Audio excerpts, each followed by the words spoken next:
बॅकपायपर महाराष्ट्राचा सुपरस्टार.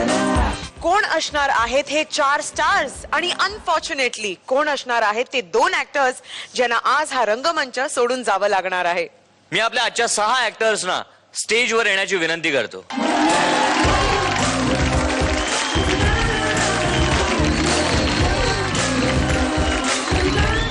मी जजेसना जाऊन विचारतो की रिझल्ट काय आहे.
आणि आता ती वेळ आली आहे.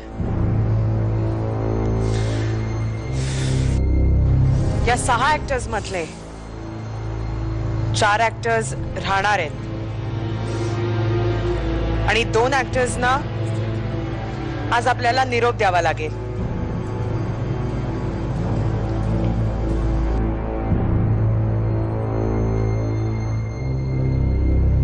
मी आता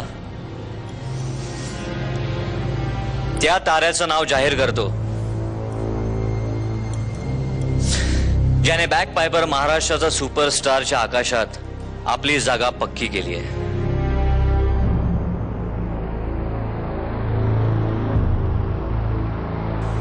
आणि त्या ऍक्टरचं नाव आहे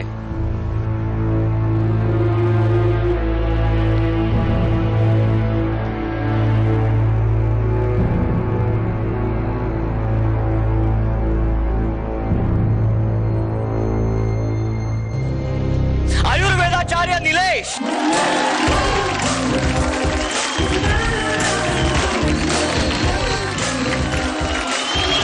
Please take your seat.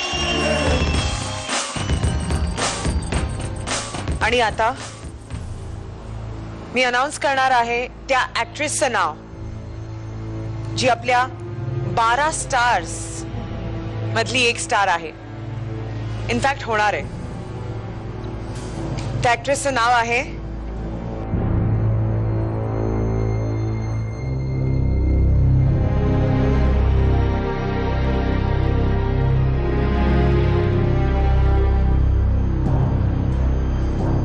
माझ्या पुण्याची धनश्री.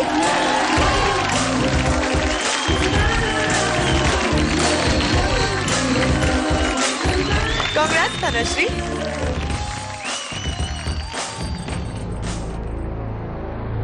आणि आता उरलेत हे 4 ऍक्टर्स.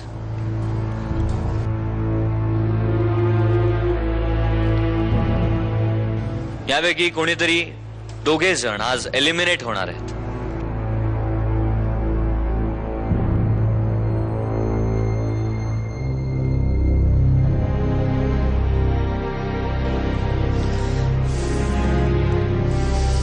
तेजपाल, तुला काय वाटतं?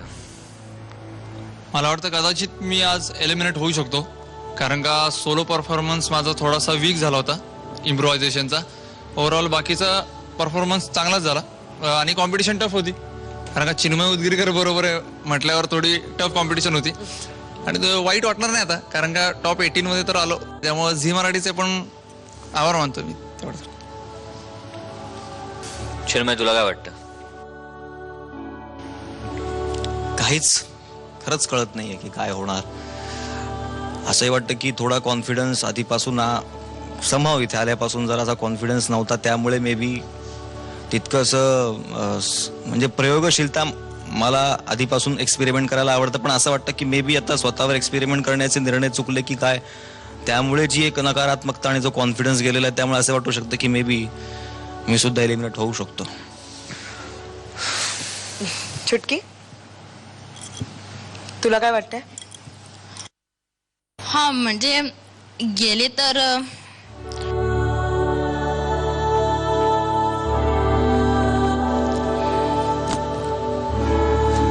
बोल ना, अजून रिझल्ट डिक्लेअर नाही झालाय.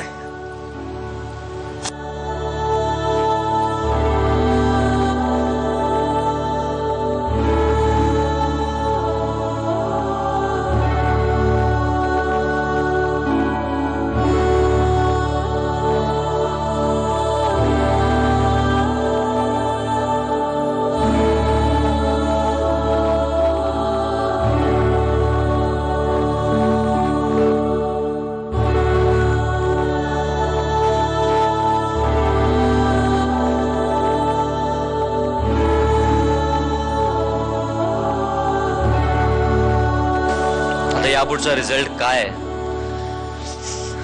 हे खरंच आम्हालाही सांगण्याची इच्छा नाहीये. महेश सर, सुप्रिया मॅम, मी तुम्हालाच रिक्वेस्ट करतो की प्लीज यापुढचा रिझल्ट तुम्हीच जाहीर करा प्लीज. सुप्रिया मॅम, आधीच आमच्यासाठी एवढं कठीण असतं आणि त्याच्यात तुम्ही आमची परिस्थिती अजून कठीण करताय. आजचा हा जो स्वर्ग ह्या थीमवरचा जो एपिसोड होता, ह्या एपिसोडनी आणि कालच्या एपिसोडनी खूप उतार चढाव पाहिले.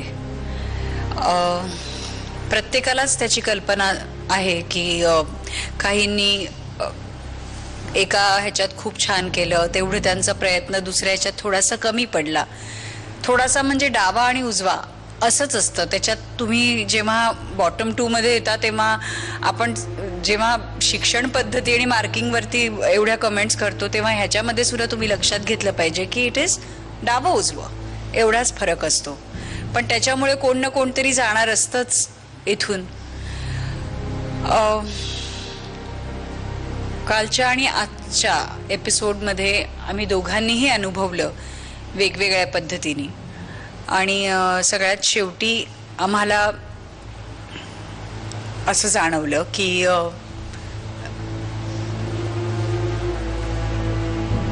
चिन्मय आणि तेजपाल या दोघांनाही आम्ही दोघांनी वेगवेगळे मिळून सेम मार्क दिले होते. आणि ह्या दोघींनाही असं झालं की आम्ही दोघांनीही काही डिस्कस न करता सेम मार्क्स दिले होते. म्हणजे थोडक्यात त्या दोघांचे मार्क्स आणि ह्या दोघींचे मार्क्स हे सेम आहेत.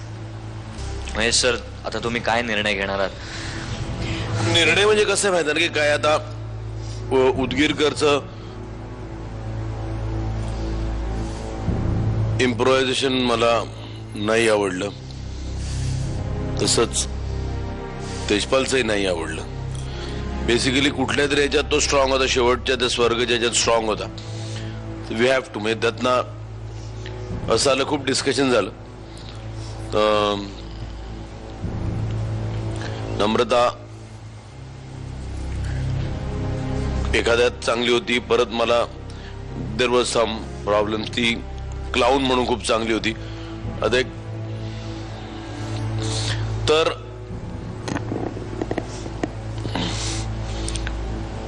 आय डोंट नो, म्हणजे दोघांचं आमचं असं डिसिजन आहे की ह्या एपिसोडला ना एलिमिनेशन नाही झालं.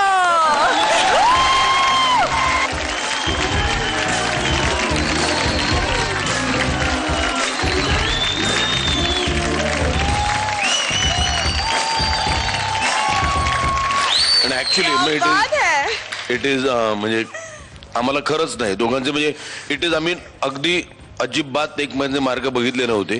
Wien it came to the total same आली दोघांचे मार्क. तर त्यामुळे वी फेल्ट की एक कोणतरी चूज करायचं आणि त्याला काढायचं. It would have been unfair. तेवढ्यासाठी फक्त की this is not a regular feature. आज फर्स्ट टाइम असं झालंय. नाही तर आमच्यात ऑलवेज एक मत असतं की कोण जाणार. ह्या वेळेला समहाव दोघांचे mark I think you all need to pull up your socks. चौघे जे तिकडे आहेत ना त्यांनी. आणि this is one of case आहे. याच्यानंतर असं होणार नाही. पण आज देर इज नो एलिमिनेशन. म्हणजे आता पुढच्या फेरीत जाणार आहेत एकूण 14 स्टार्स.